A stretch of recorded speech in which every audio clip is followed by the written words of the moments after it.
morning, Roxy Soxy. Good morning, Tam Tam. How you doing? How you doing? When I washed my hair for you, I got it dyed recently. Can you even tell that it's saw it. It looks very fresh today. Like you just got it done. Well, I washed. That's what I did. I love it. I heard that what you're supposed to do when you have curly hair. You don't have curly hair, but there's like this new method called the curly girl method or something. And what you're supposed to do is not wash your hair, wash it with conditioner. But I feel like that. How do you get the grease out then? Yeah. How do you get like the stuff out? Like I feel like my hair would be like so oily. So what is you have thin hair or thick hair or what? Long? I don't know. Like what's your hair type? Okay. So it's I guess considered fine hair, but lots of it. Yeah. I have lots of it, but it tangles very easily. That's my problem. My hair tangles like underneath, like I will get like full blown rat's nest underneath. Well, maybe you need to brush it. Maybe that is the problem. I start brushing now though. Why? Well, no, you know what? I have to like chase my daughter around the house. She does not want me to brush her hair. Oh Lord. I have two girls with very curly hair. One's like down to her butt. And it sometimes does get rat's nests because I just don't have it in me to be like hit and screamed at and run. Like they run around the room. And then I think like, is it that painful? And then I don't want to like disregard their feelings and be like, it's not painful. Like, I guess it's painful, but like literally the tiniest little brush is like, I know you think like somebody was getting murdered or something, you know? It's like, I'm like, it's just a brush. And I get like the Mason Pearson brush. So you don't have to, it doesn't even hurt pull really. Your hair. Right? It's so easy to brush. Oh my God. Well, beware because I would run away from my mom growing up. I wouldn't let her brush my hair. And eventually she had to cut the tangles my mom did out that of my too. hair. Yes. Yeah. It's like it's like a thing, you know? Also, something else this week is I decided I'm done and I'm on a fitness journey. Oh, you are. Like I don't. 4 days ago, I was like, but the problem with my fitness journey is every day I'm like, why aren't I like? Why isn't it works? It's a 24-hour fitness journey. I'm like, wait, why don't I have more muscle? Why don't I have more energy? Why isn't my stomach flat? Like all the things I think is going to happen literally within a day. But you look amazing. You don't need to be like so hard. Just not, it's not even, it really isn't. And I talk to my followers on my Instagram about this. I don't believe in losing weight. Well, if you have to for health reasons, that's something else. But like for me, I don't like the narrative of like, I want to be thin and I want to look a certain way because that's what's attractive. That's really not what my fitness journey is about. Or I would like it not to be. For me, it's like, I want to feel better within my body. I want to feel stronger. I want to have better mental health. I want to sleep better. I want to be happier because I know that the endorphins from exercise, I would say, back when I was younger, 80% was vanity. And now it's like 80% is mental and like physical, how I feel in my body more than vanity. Yeah. What's yours? Like, what's your percentage? My percentage is like vanity, 100%. No, it's for me too, I think I have to be careful though, because I have back issues. So like if I do it too, like a different, like if I do something that doesn't like work, my back gets tweaked. But I think for me, I do enjoy like how I feel after I work out. But for me, it's kind of like a journey to even get to like, I have to like talk myself into it a lot of the time. I have to be like, okay, we're going to do this. Like it'll be worth it in the end. Because I don't know, I build myself up like before the workout that, oh my God, it's going to suck. It's going to be hard. Of course. And that's why classes are great because you have other people doing it with you. Yeah, it's true. It's true. So maybe that's now that things are opening up here in Los Angeles, maybe that's like the next step, I have this bike and it's been really pushing me. You probably saw on my Instagram, but it's been really pushing me because it's got a screen that has all these classes on it.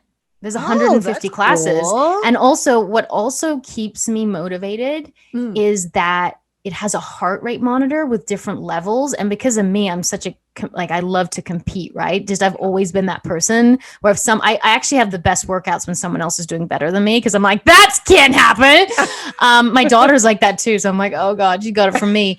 But with the heart rate monitor, you go into your different zones. So you want to be in that red zone. You want to be in that hard heart rate, 150 to 172, it says. Mhm. And it's like in the beginning, you're in that easy heart rate zone and you're mad about it, right? So you're like really pushing yourself to get to that heart. But once, which I didn't know much about heart rates, but once you get to that high level, you pretty much, if you keep moving, you pretty much stay at that level the whole workout. But you got to get to that level first. You got to get your heart rate up there. You got to like push it, like gun it to the, yeah, I know. It's like, it's true. If you get in that zone, then you're also like in it, right? You're like mentally in it, you know, but it's hard to get there sometimes. I'm not going to lie. And it's like, I don't know, you know, I drink a little bit now, probably 2, 3 a week, but you know, I don't need it, but I look forward to it. And I don't believe in taking everything away that you enjoy.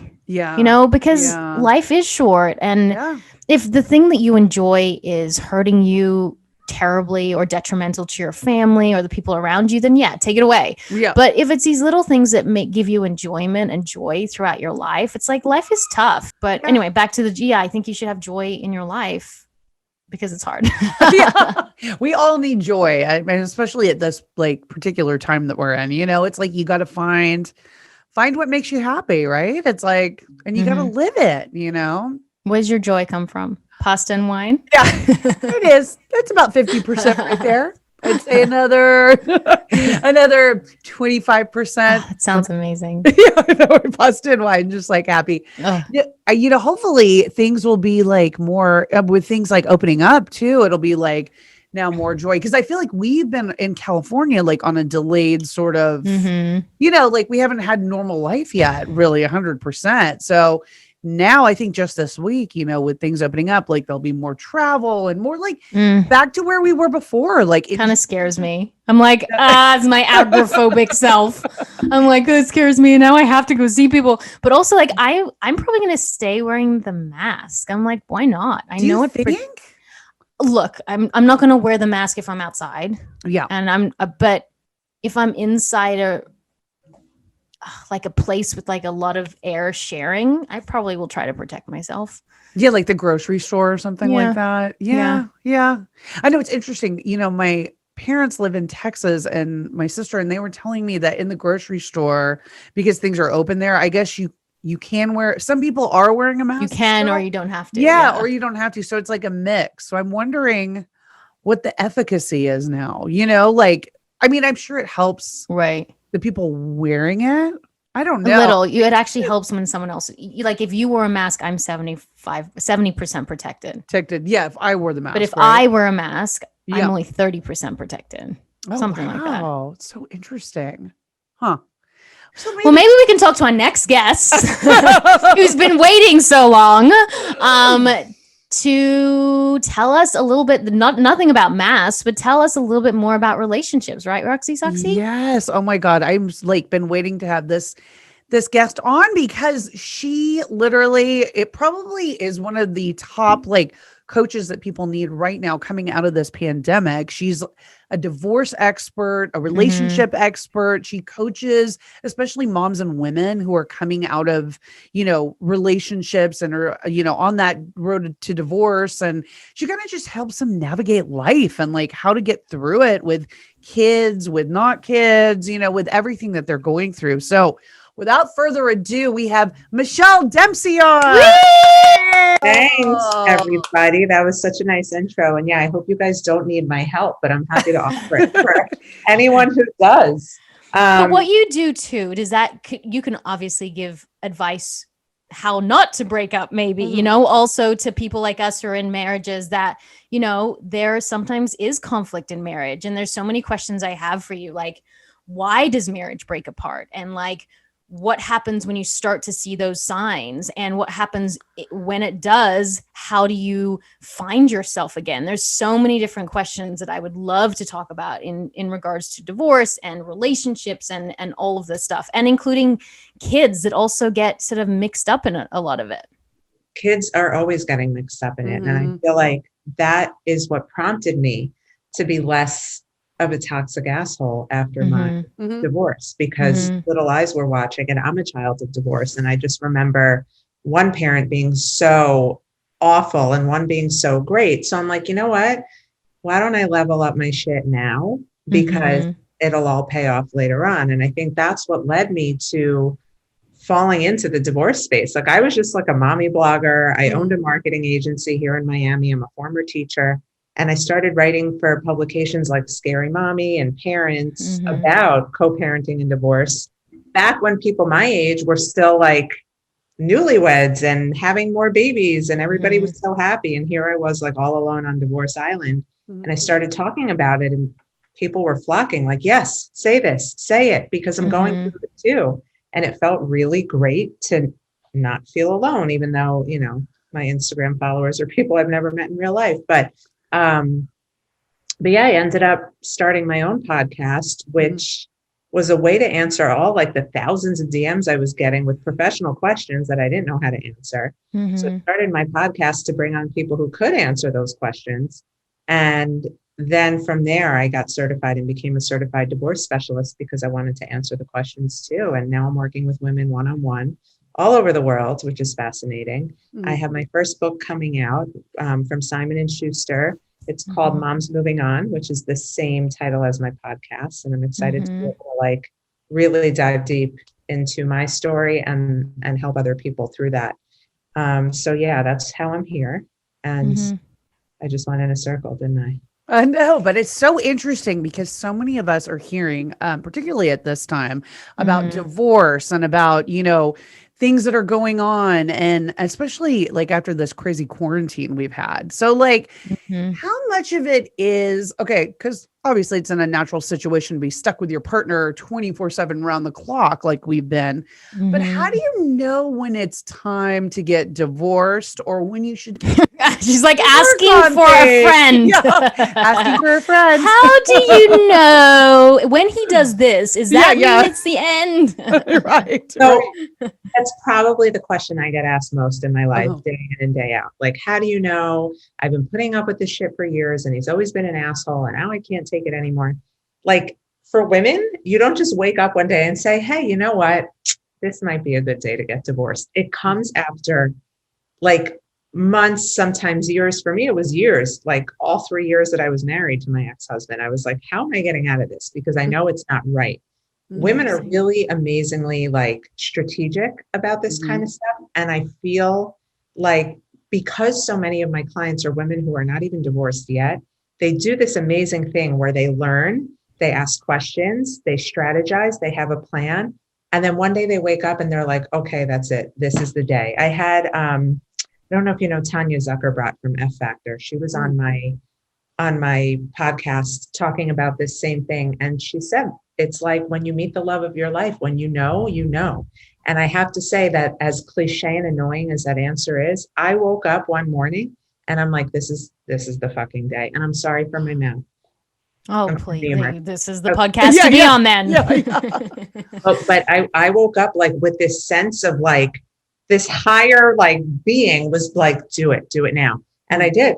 But that came with years of questioning and planning, you know? So I think everybody hits their limit at different times. You know, I can't say to you, okay, after 6 months of marriage counseling, that's when you pull the plug. It's different for everyone. But I will say that if you are a smart person who wants to move on without feelings of guilt or shame or regret, go to counseling, do the marriage retreats, try the weird new sexual positions that are going to maybe reinvigorate things. Try everything, because you don't want to lay your head down on your pillow at night with anything other than peace in your mind after making that kind of decision. You don't want to say, oh, I wonder if we could have tried, you know, that counselor that people were talking about, or maybe we just needed to pick up our sex life. You need to really give it some thought and do the work before you pull the plug. You know, obviously my husband and I fight, but we are super into each other, and I'm hoping he feels the same way. You think? He's like, what are you talking about today on your podcast? You're rushing home from? I'm like, a divorce specialist? And he was like, oh, okay.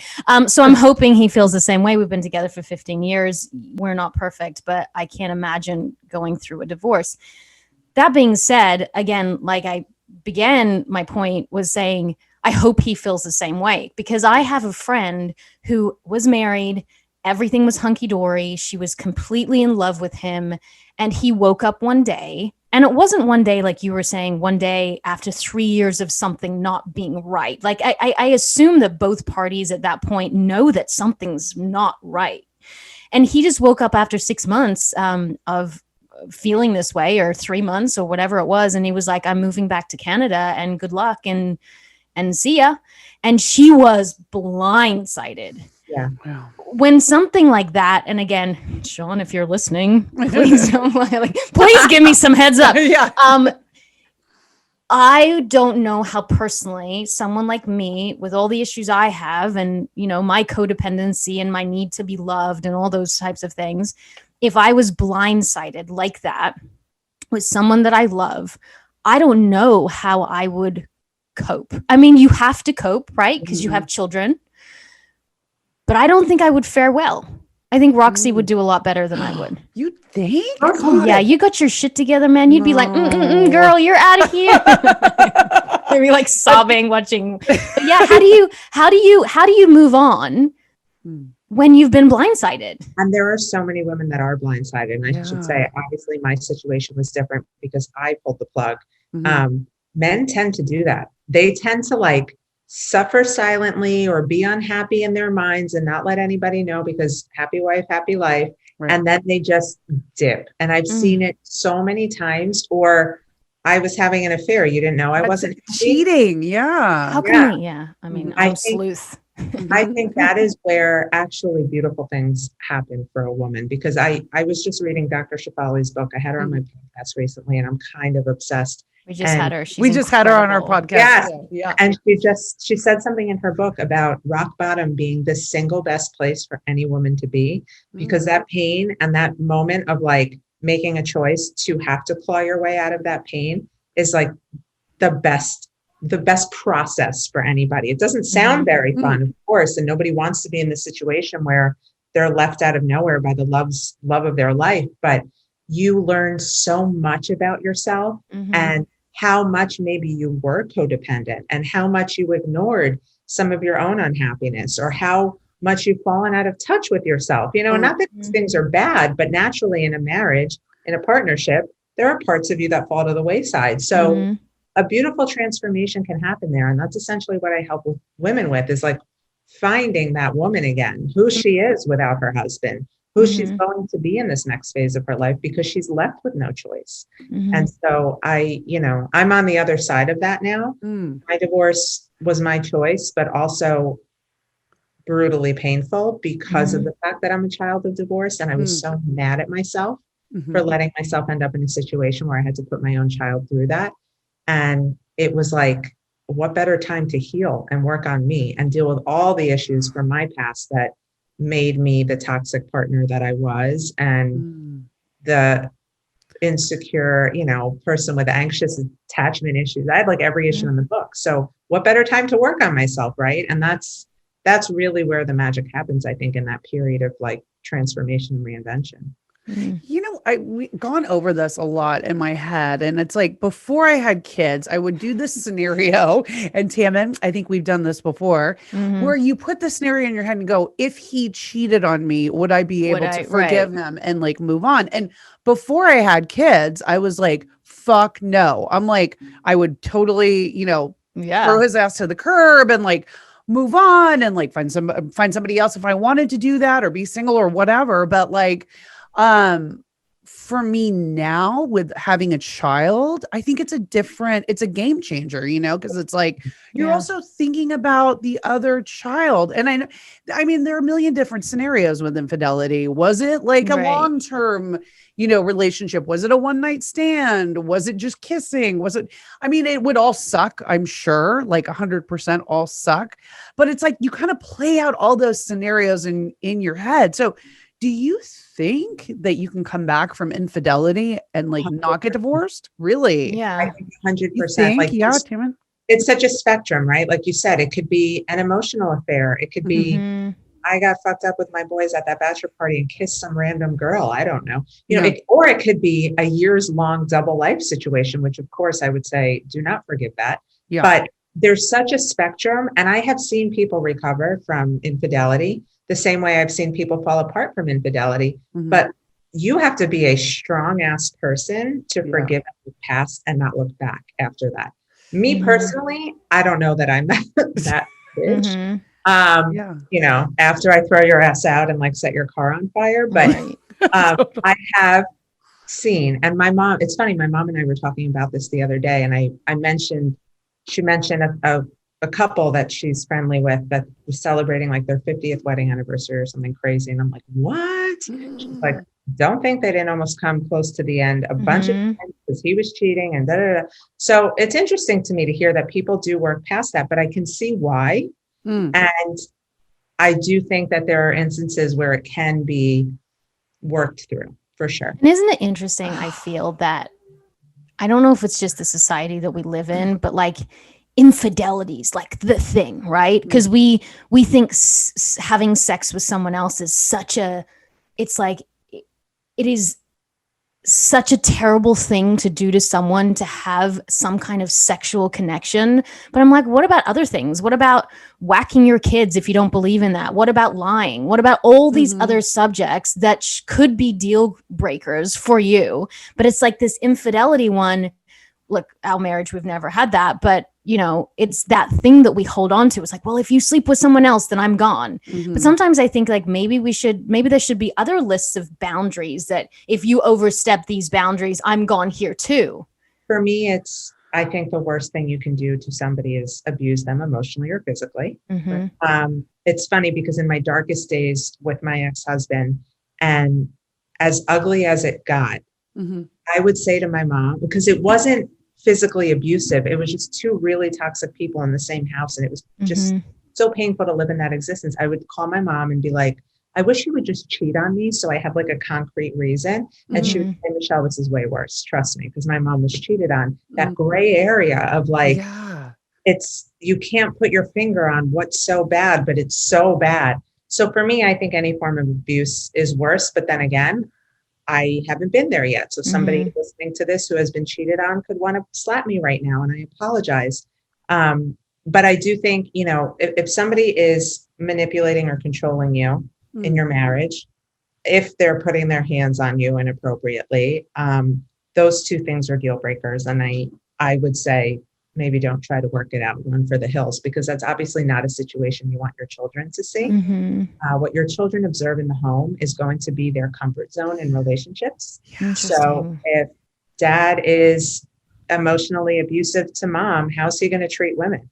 Or how's he going to let a woman treat him, your son, you know? So it's the same with girls. I had been abandoned by my father. So my abandonment trauma led to attachment issues. And I put myself in all the worst situations because it was like, I wanted to be treated like shit. Like we repeat those patterns. So whatever you don't want your children to repeat, you have to stop yourself.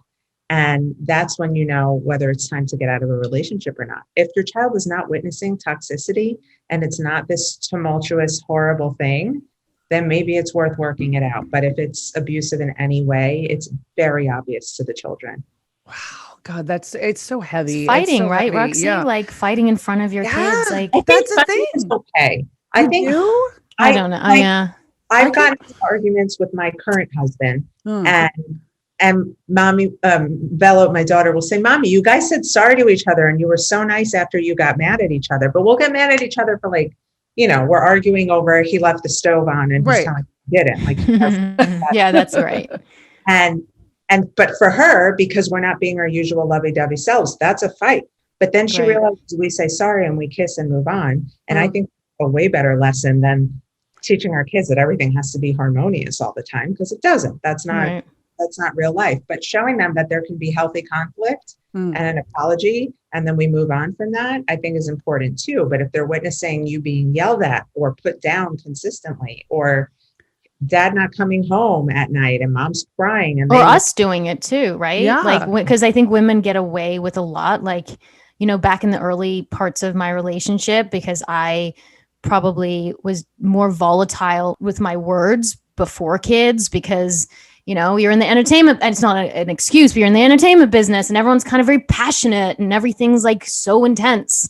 And so you say things that you don't mean. And I think women can do that a lot. And yet we seem to get forgiven a lot more, I feel like, in society than if men say that to women. So I feel like women, we also need to check ourselves on what we say. Don't you think, Roxy? Yeah, I mean, I think so. I mean, we should all be held accountable, like no matter what, blah, blah, blah, men or women, and it's like, but it's hard. You're right. We get a lot of times a hard pass, but it just gets so complicated when you have kids, it's just like, because you're trying to show them the right way, you're trying to do the right thing, and you don't want to fuck them up, but like, you are fucking them up. Yeah, you are fucking them up. And life happens, right? Like if you were in the middle of a heated moment with your partner, and words sometimes come out, and you feel guilty, then you beat yourself up and you're like, oh, why did I say that? But like, it probably makes sense that the more healthy way to do it is to try to show the kids to like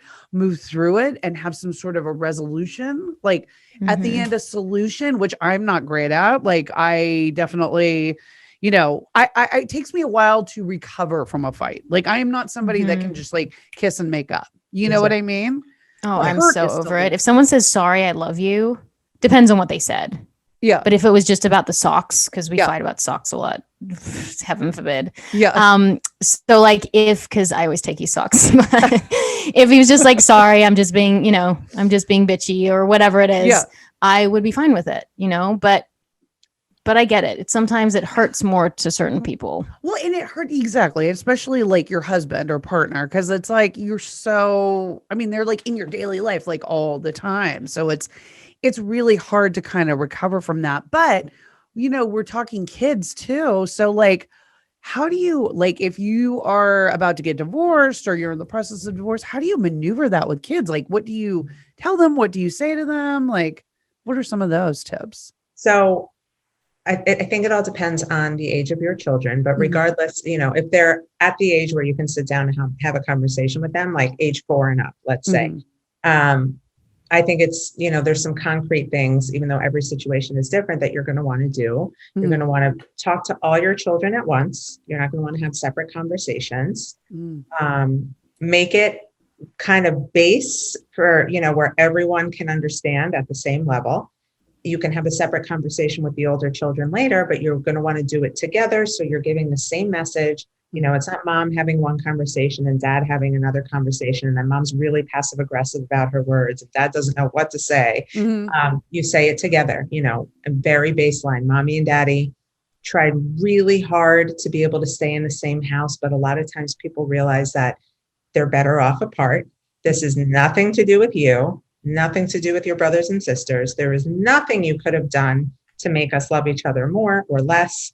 And the most important thing is we're always going to love you, but we're going to do it from 2 different homes. And you have to be really like, there can't be gray area. I think a lot of parents are so scared to hurt kids' feelings that, and maybe one day in the future, we'll see what happens. No, like they'll say, do you think you'll get back together? I remember my daughter asking that once, and I texted my closest friend who's a child therapist, and she's like, don't say maybe, you have to say no. And I'm like, oh, it sounds so harsh. I had to be like, no. Mommy and daddy are not getting back together, because you don't want to set an expectation that's never going to come to fruition. When kids hear maybe, that's yes to them. So really, really concrete, like baseline conversation. And then on my Instagram, I have a highlight with really great books for children that are so good to follow up this conversation with. I have books for all age levels where, I'll read one of these books to my daughter who's 6. She was 2 when I separated, called The Invisible String, because she has separation anxiety when she goes to her dad's. And so it's about, mommy's always in your heart and and like really great books that will spark conversation and questions from your kids that may not otherwise come up, because you don't want to push like, are you okay? Are you okay? Are you okay? It's always at bedtime when I read a book with my daughter where like these questions start coming out. And I love that. I think, using these books as tools are really great to further the conversation and check in with them and make sure they're okay. If they're not, and very often your kids are not going to take this. They're not going to be like, oh, I'm so happy you guys did what's best for you. Great. Good luck. Like they freak out. Where are my toys going to be? Where are my clothes going to be? What time am I going to have to go to bed at daddy's house? Like they get freaked out about these little details. You have to talk them through all of it, maintain as much harmony as you can in the conversation, and reinforce, you're going to daddy's tonight. I know you were worried about whether or not you're going to have toys there. Why don't you pick out some from here that you want to keep at daddy's? Like constantly making them feel okay about whatever their worries were, validating them, and then giving them a solution so that they don't feel so out of control during kind of a out of control time. I'd find it like if I got divorced, not putting it out there or manifesting, I'd find it hard. You know, my big thing is trust. And once you've broken my trust, I find it hard to trust other people in the same realm, right? So if I have like a working relationship and that person broke my trust, I'd have a problem with my other working relationships.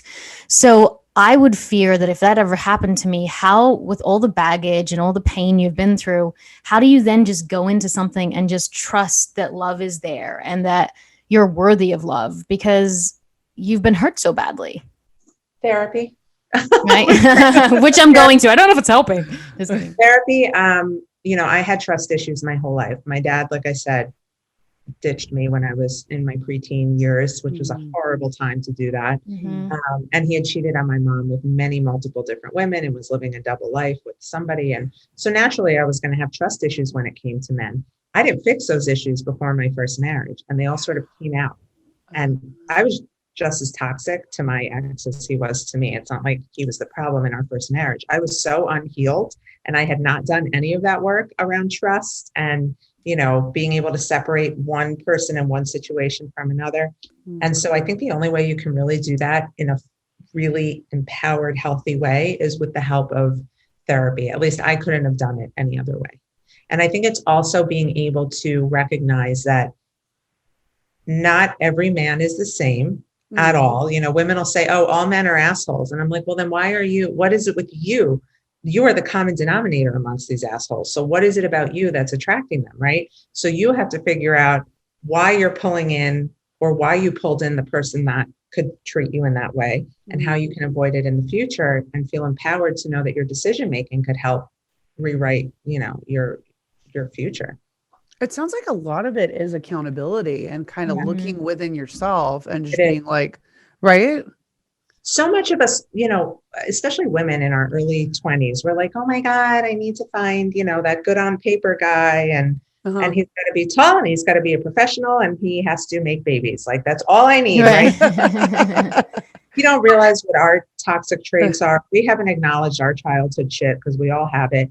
And then we find these men and we're like, hey, be perfect for us. And then very often they can't be because we've picked the wrong person because we were looking for the wrong things and we haven't worked on ourselves. And it's not until a marriage where you truly see who you are, I believe. So yeah, it's so true what you said about like working on yourself, because I've done a whole dig deep. It's like when you have a filling, it's like if you don't fix the tooth that is rotten, then you'll have a root canal. And then if you don't fix it before it hits a root canal, then you'll have to remove your tooth, right?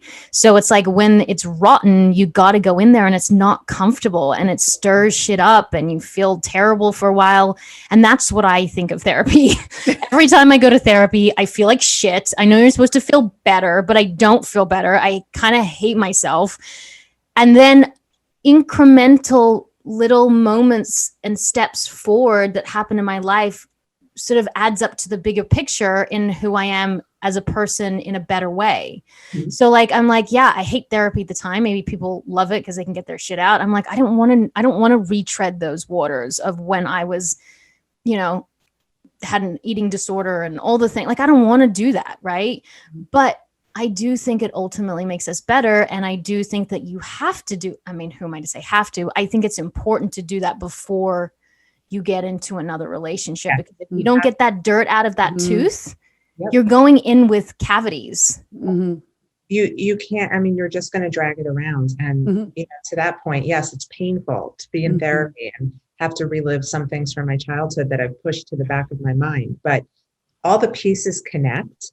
And it's so helpful to be able to say, oh my God, that's why I react like a psychotic freak, you know, when I'm triggered in this way, or that's why this triggers me. It's all making sense now. And to, as ugly as that process can be, I believe you have to get comfortable with the uncomfortable, because that's the only way through. If you expect it all to feel good, healing is not a pretty journey. And you have to let yourself be in that place of just like icky and uncomfortable before you can come out of it. And again, it's like truly transformative. Like think of, it's cheesy, but a butterfly is in this ugly ass cocoon all curled up, and like nobody wants to look at the cocoon, but everyone wants to see the butterfly, right? But then don't they die within 3 days? My daughter's always like, I love butterflies. I'm like, don't tell her that butterfly is gonna But no, that's a great point. It is. It's when there is beauty beyond the pain. Yes. Yeah, for sure. There always is. And I think if you try to rush the process and ignore that pain, it's only going to catch up later on. So just get it over with. Like get through it, get it out, cry in your bed. I spent so many nights like in my bed, just like bags of chips and watching Netflix, crying and just doing those things I never thought I'd do, and forcing myself to be alone and sit with it because I didn't want to put it on somebody else again. Like I had been doing my whole life, but this time with my little girl watching, like I just couldn't do that. Right. Is marriage supposed to be work? Because so many people say it's right. It feels like work. No, but people are always like, oh, it shouldn't feel like work. It should just be natural. And like, those are the people who love pregnancy and can't wait to be pregnant again. Right. Yeah. And now, of course it's work. Listen, I'm remarried and my husband is the most amazing thing. Like I look at him and I'm like, why are you here? Like he's just, but it's work to check myself. It's work to not be a bitch when sometimes I want to be a bitch because I'm in a bitchy mood. It's work to stop myself because I know that doesn't work well for him. It's work on all levels. It's to fall in love with someone is to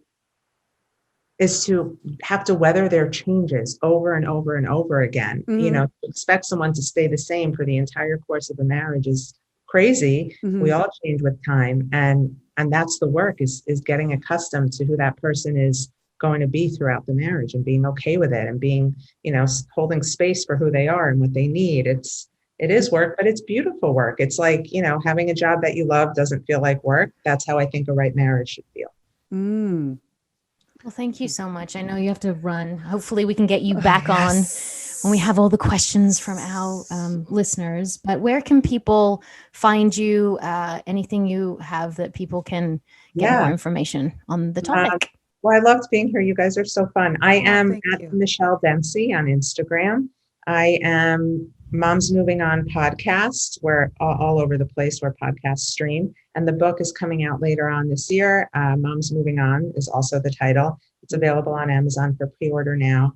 And I have a website, momsmovingon.com, with a membership community for women who are looking to connect and get resources after divorce. And there's a Facebook group and all of that good stuff. Well, hopefully we'll get to see you and speak to you, but not because we're getting divorced. I'm going to bother you guys probably when my book comes out. I'm going to want to come back and like, yes, I can't wait. Oh, what about the dads? What about the dads who are moving on? Dads moving on. Stay tuned. Who needs a dad? Poor dads moving on. Go to therapy, dads. You need it too. Yeah, exactly. Well, thank you so much. And we hope to see you soon. Yes, please come back and visit us. I will. Thank you.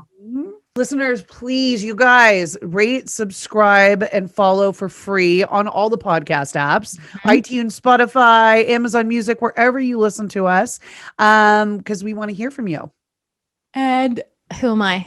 We are Women on Top Official on Instagram. And Women on Top Podcast on Facebook, and Women on Top on Clubhouse, too. I am Tammin Sursock. And I am Roxy Manning. And we are Women on Top.